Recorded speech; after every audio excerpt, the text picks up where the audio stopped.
Good morning, students. So today we will discussing about inverse trigonometric function, the second chapter. আজি আমি inverse trigonometric function বিষয়ে discuss কৰিম।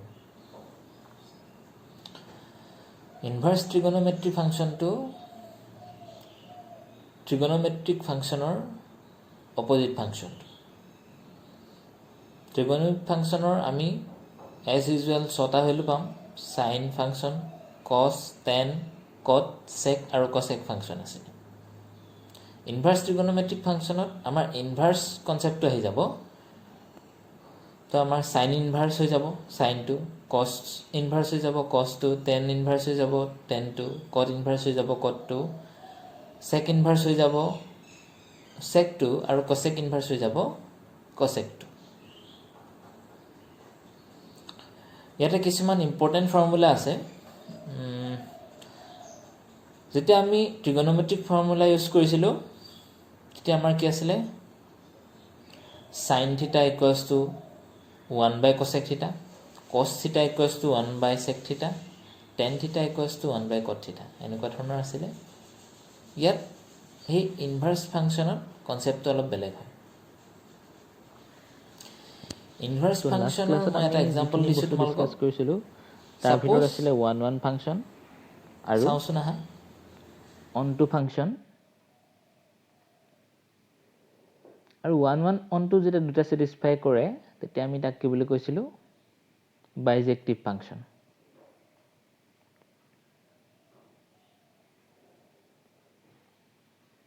One one function হ'বৰ কাৰণে আমাৰ কি আছিলে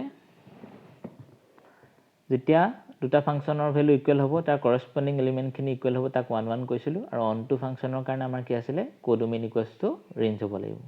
নেক্সট আমি 1 1 আৰু অন টু ফাংচনৰ কাৰণে এটা f ফাংচন লৈ লৈছো a সেটৰ পৰা b সেটলৈ আৰু এটা সিমিলাৰলি সেট লৈছো g হেতু আমাৰ কনভাৰ্সলি b পৰা a লৈ গৈছে।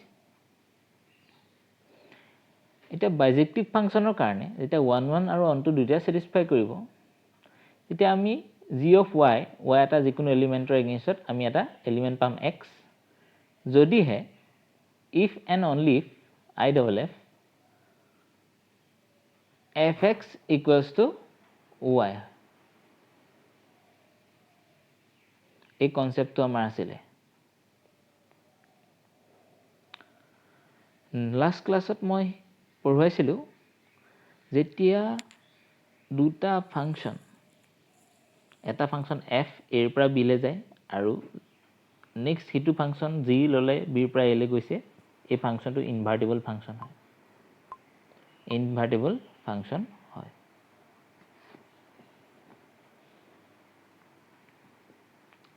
নেক্সট আমি এতিয়া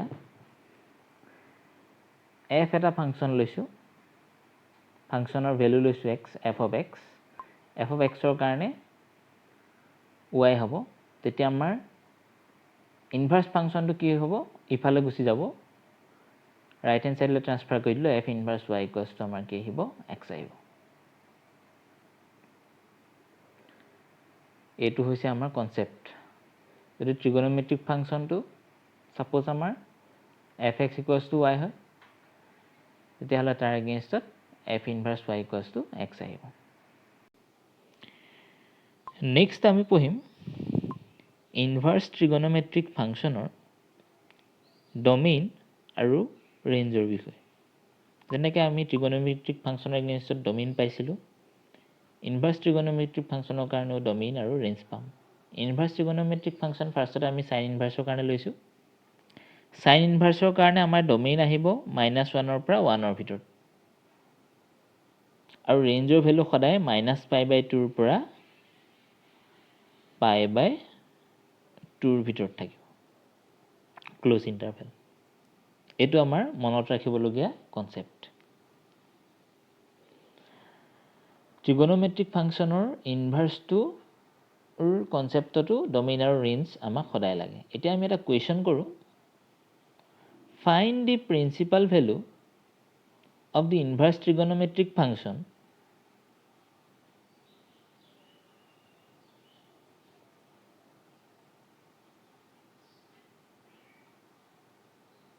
sin inverse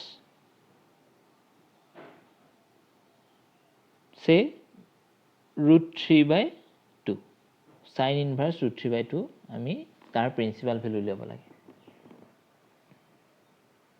so principal value কেনেকৈ উলিয়ায় হেতু আমি ইয়াত শিকিম সো ইনভাৰ্স ট্ৰিগনোমেট্ৰিক ফাংচন বিলাকৰ যিবিলাক ভ্যালু সেইবিলাক হৈছে আমি জানিব লাগিব ফাৰ্ষ্টতে এটা এংগল সো ইনভাৰ্স ট্ৰিগনোমেট্ৰিক ফাংচনৰ যিবিলাক ভ্যালু সেইবিলাক ৰেঞ্জৰ ভ্যালু -π/2 আৰু π/2 ভিতৰত প্ৰথমতে আমি জানিব লাগিব থাকিব লাগিব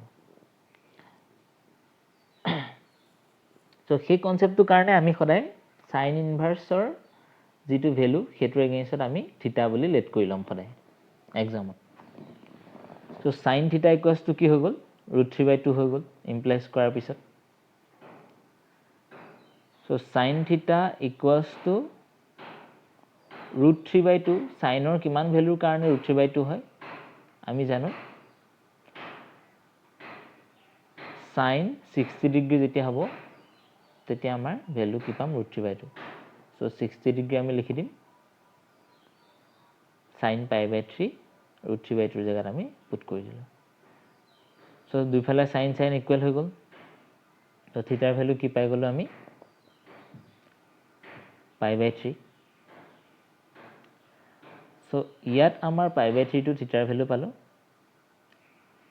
সো π/3 টু 60 ডিগ্ৰী টু আমাৰ ৰেঞ্জৰ ভিতৰত আছে সো π/3 টু আমাৰ কিমান হ'ব প্ৰিন্সিপাল ভ্যালু হ'ব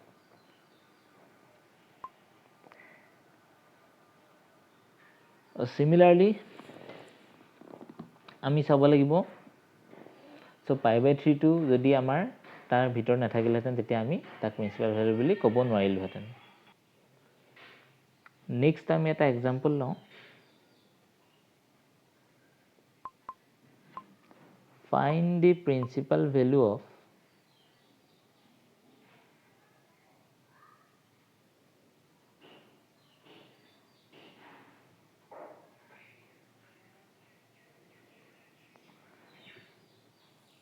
find the principal value of